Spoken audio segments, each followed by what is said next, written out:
Thank you, T. Neal. Oh man. John Thomas sends in a $5 super chat that says the child empress from Neverending Story has a family fantasy film coming, Man and Witch, distributed by Fathom Events. Oh, sweet. That's interesting because then she can ride off of the news that they're remaking Neverending Story. I don't want to talk. I'm so no, angry. that's terrible. That was so good.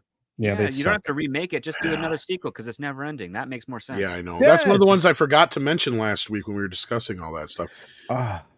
Like I was telling Andre, like the list, and I think 6. You said you looked it up too the other day or something like that. Like the amount of movies that are coming out in the next year that are nothing but spin-offs, sequels, remakes, reboots, prequels, reboot compared to original stuff is insane.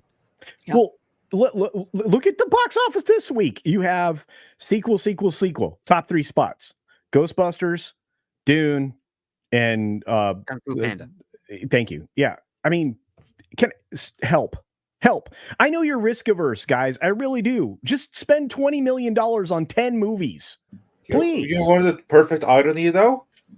What they're doing is actually super risky because we now have studies that show that younger audiences, by which I do not mean modern audiences, yes, but Gen Z and the younger branch of millennials, they have no interest in their daddies or even their granddaddies' properties because that's what these are.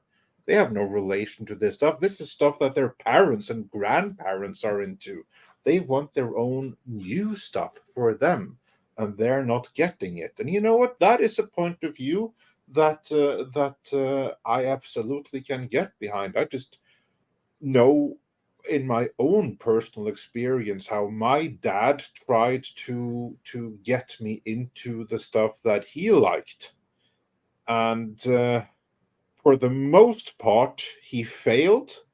And the stuff where he succeeded, he only succeeded indirectly because I kind of discovered it for myself much later on when I was, closer in age to him and I could appreciate what he saw in it at an intellectual level. But as I was growing up, I didn't care one iota about the cowboys and Indians and westerns and the stuff that he liked. I couldn't care less. I had my own stuff that my generation were into. And this is the same thing that's going on now. All these stuff that they're trying to bring back, it's the grandparents' properties of the kids working out today. Why would they want it? Why would they be interested? And the people grew up with them, they don't even want to see them remade, as we see the reaction to right here and now on this panel. Yeah, and not only that, I mean, I found the article that's relevant to that, and it's coming from, the people who Gen Z said it's sick of remakes. Here's why that's bad timing for Hollywood. Yeah, exactly. Yeah. I'm like, well, yeah. Well, let me add to that. Yeah, the problem with remakes is that new IPs are not being developed. That is the issue. Yeah. Remakes have always been part of Hollywood stable, TV stable forever because they just have so much product. The issue is if we had the latest Harry Potter or the latest comic book thing or something completely new, and it was happening on a fairly regular basis because it was in the past. The problem is we have nothing. I think Harry Potter was the last big IP, and that was a long time ago. Pardon me? We're in an IP gap. We're in an IP gap. And I think these would be a little bit more tolerable if we had a succession of interesting IPs. I think you're probably right, but where are they pivoting now? Well, you already know the answer to that. They're going to gaming. The problem is yeah, you're right. When they do that, they do a piss poor job. I almost cursed. They do a very bad job of that, and it immediately destroys the IP for future development. So, I'm looking. Okay, so we have Borderlands. That's coming out. That I already can tell you is ruined. It's going to be garbage. Yeah. And it's okay. So this is why I'm happy they've never made a Half-Life movie. Because that wouldn't work out well. You see what they did with Halo. Mm-hmm. You know, that's a property that's now tainted forever. You know, Disney's there's all this stuff. Every time you half bake something, you sacrifice it to the future or for the future. Well, the values go. Well, even the Halo person said, I never watched it or played the game, so I'm going to make it. Like, well, Yeah, that's they were not even proud of it. and that's not even the main issue, though, other than just like kids want new stuff. The big difference here, and going off of what Andre was saying, because I agree with him. Like I like things that my dad liked now, but when he tried to shove them down my throat as a kid, I didn't want to get into it. I came to it on my own time and discovered it my own way. I don't think it's so much that kids want something new, but they want something that is their own, and they come to it on their own, right? Like, we got to think about this. When Ghostbusters, the original film, came out in 1984, you know, like that would be the equivalent of like them trying to do, you know, like to us when they tried to release the Lone Ranger, whatever it was, a couple of years before that. Why would we give a fuck about the Lone Ranger? That is so you know what I mean? Like these things come and go. They have their time. Sometimes they come back, but sometimes they don't. as right? long as Tonto is wearing a stuffed bird on his head, I'm all in. But my point was, you go to a time in the 80s when the original Ghostbusters first came out, 90% of the movies were original material, right? Oh, yeah. And those movies are the franchises now, and Andre's made this point several times, that these studios are building upon, and they think that and they have gotten so risk averse, as Culture said earlier, that to their detriment at this point. It's like they cannot do something originally. They couldn't even figure out how to release a movie like Sound of Freedom, a movie that 20 years ago, 10 years ago would have won them all the Oscars. And they would have praised Hollywood for finally shining a light on child trafficking. But now, since it got released this way and the way it did, and it was successful, they have had to come after it from every angle. Why? Because it wasn't a studio picture. That's why. Because it wasn't released by the typical studios, and that's why they can't accept it. Yeah. I'm curious if Six has anything to say about this topic. Yes, we were talking on Midnight's Edge After Dark when we were reviewing Frozen Empire about the trailers that we saw before the movie. And the ones that I saw was Fall Guy, reboot, Beetlejuice, sequel. Those little, was it Minions? Is that what the little yellow guys? They look like a capsule. Yeah, it's for the new Despicable movie. Yeah. Yeah. So sequel, Borderlands, gaming, and the only one that wasn't a sequel reboot was Tarot. Yeah. Which was a horror movie, and I didn't think it belonged in front of a Ghostbusters movie.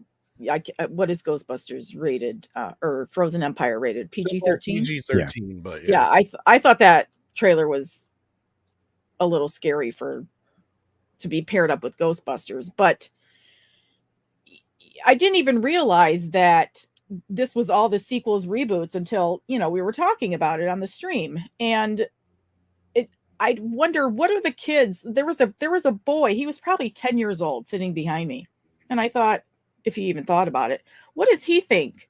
He probably thinks Fall Guy is new. And Tom, didn't you say that one of your friends that you went to the movie with said something about Fall Guy? He didn't realize it was a reboot? Yeah, because as we were walking out after the whole gay ghost kerfuffle, I said something about, the Beetlejuice 2 trailer dropped, and a bunch of people got in front of the movie, and we were like, well, we didn't. We're like, yeah. And then not only that, the guy goes, yeah, did you ever notice that all the movies were like, none of them were like anything new? They were all like remakes or sequels and stuff like that, except for the Terror Card one and the Fall Guy one, which that one looked kind of good, he said. Well, actually, it's a remake of an old TV show.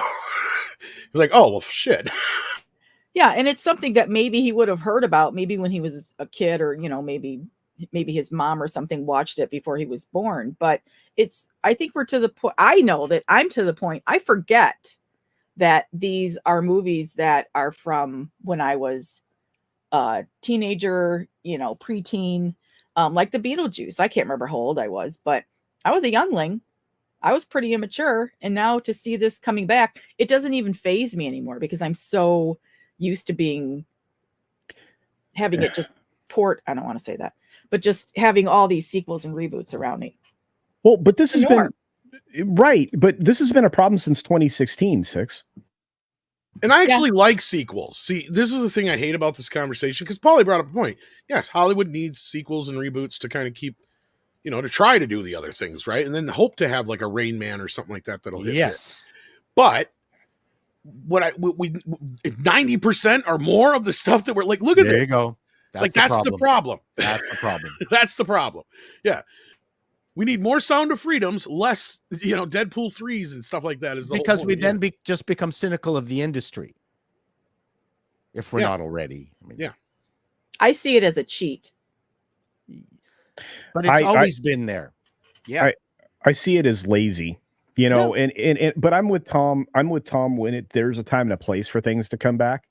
The Western, I still believe needs to make a comeback. I think Zorro. I mean, that's going to be an appropriate comeback at maybe the right time. When a generation, that's coming. A new Zorro is coming now. Actually, was announced. I was just going to say, when a new generation discovers it on their own, then it will be popular again. I just want to say the Canadian version of Zorro is Zedro. So that's right.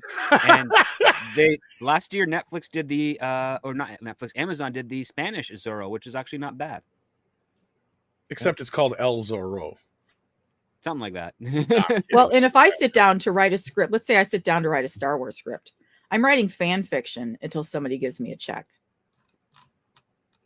Because if you're not getting paid for it, what else is it? No, this is true. No, and that's the other problem. And I'm glad you kind of brought that up too, Six, because in a way, that's the other thing with a lot of these sequels, prequels, reboots, all this other nonsense.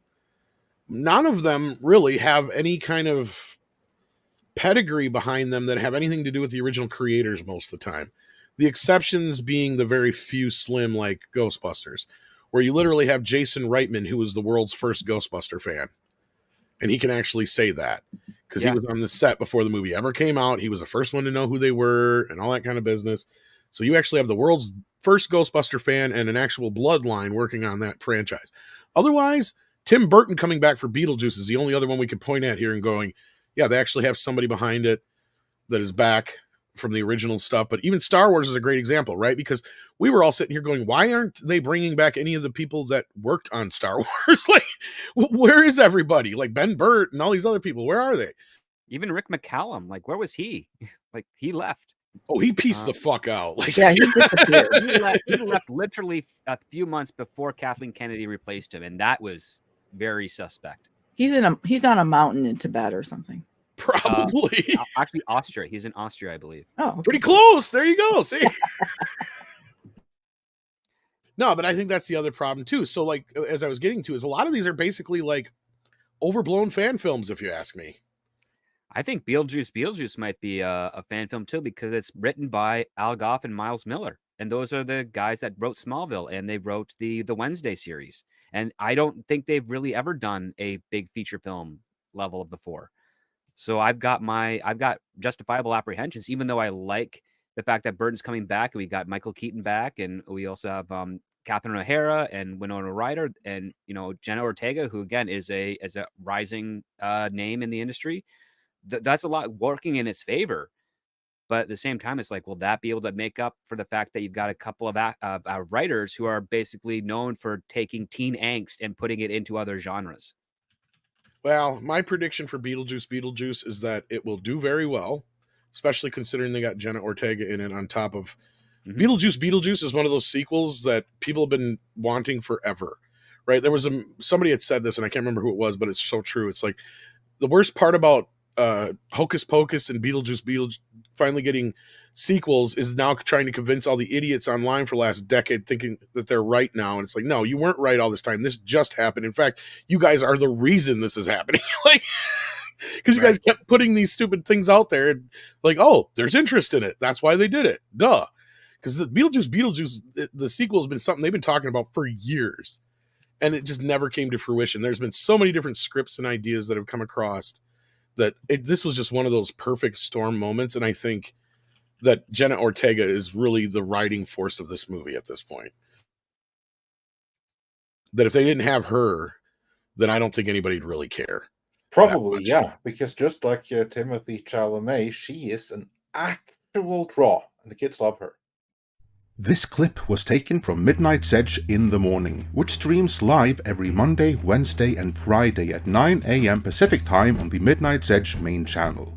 There you can send in your live questions and comments before clips and full stream replays are uploaded to Midnight's Edge live archives. We are also on Twitter, Rumble, Odyssey and Facebook, so smash that like, help share, subscribe and join us.